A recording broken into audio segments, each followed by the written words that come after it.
माढ्यातून शरद पवार गटाकडून धैर्यशील मोहिते पाटील यांची उमेदवारी जवळपास निश्चित झाल्याची माहिती आहे। 13 एप्रिलला धैर्यशील मोहिते पाटील यांच्या पक्षप्रवेशाची शक्यता आहे। माढ्याचे पदाधिकारी शरद पवारांच्या भेटीसाठी पुण्यात आलेले आहेत। तर आजच 2 ठिकाणची उमेदवारी शरद पवारांच्या पक्षाने जाहीर केली। मात्र माढ्याबाबतचा सस्पेन्स होता, आता अखेर हा सस्पेन्स या 13 तारखेच्या पक्षप्रवेशानंतर संपण्याची चिन्ह दिसतायत। धैर्यशील मोहिते पाटील यांची उमेदवारी जवळपास निश्चित आहे। 13 एप्रिलला हा पक्षप्रवेश होऊ शकतो आणि या संदर्भात सध्या माढ्याचे पदाधिकारी शरद पवारांच्या भेटीसाठी पुण्यात आलेले आहेत। तर माढ्याबद्दल सस्पेन्स अजूनही कायम आहे। माढ्यात नेमकं काय होणार, कोणाला उमेदवारी राष्ट्रवादी शरदचंद्र पवार पक्षाकडून दिली जाणार याबद्दल मोठी उत्सुकता होती। तर माढ्यातले जे भाजपचे उमेदवार आहेत तिथे मोठी नाराजी त्यांच्या विरोधात सुद्धा होती। अधिकची माहिती या सगळ्या संदर्भात आपले प्रतिनिधी अरुण मेहत्रे यांच्याकडून घेऊया।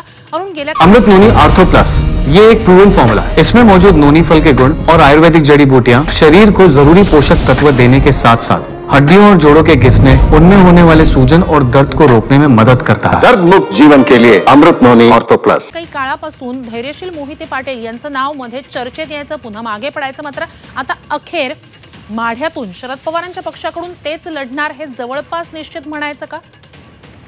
कारण बरेच दिवस झाले आपण ही चर्चा ऐकतोय। एकतर भारतीय जनता पक्षाने दिलेला उमेदवार आणि त्याविषयीची नाराजी आणि त्या पार्श्वभूमीवरती झालेले अनेक मेळावे किंवा बंडाची भाषा, या सगळ्या गोष्टी या ठिकाणी ध्यानात घ्याव्या लागतील।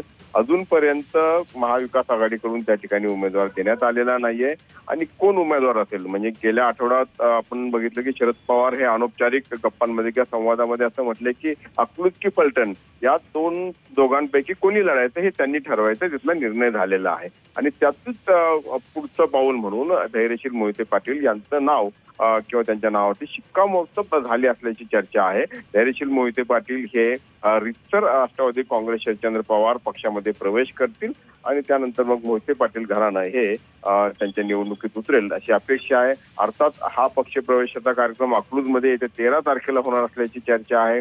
या कार्यक्रमासाठी आणखी कोण मोहिते पाटलांपैकी उपस्थित राहत आहे, कारण धैर्यशील मोहिते पाटील हे पक्षप्रवेश करणार असले तरी त्यांचे दुसरे बंधू जे आहेत रणजित सिंह मोहिते पाटील हे विधान परिषदेचे सदस्य आहेत। भारतीय जनता पक्षाकडे हे सगळं घराणं आता आहे। अशा सगळ्या परिस्थितीमध्ये त्याशिवाय रामराजे नाईक निंबाळकर काय भूमिका घेतात हे देखील महत्त्वाचं आहे।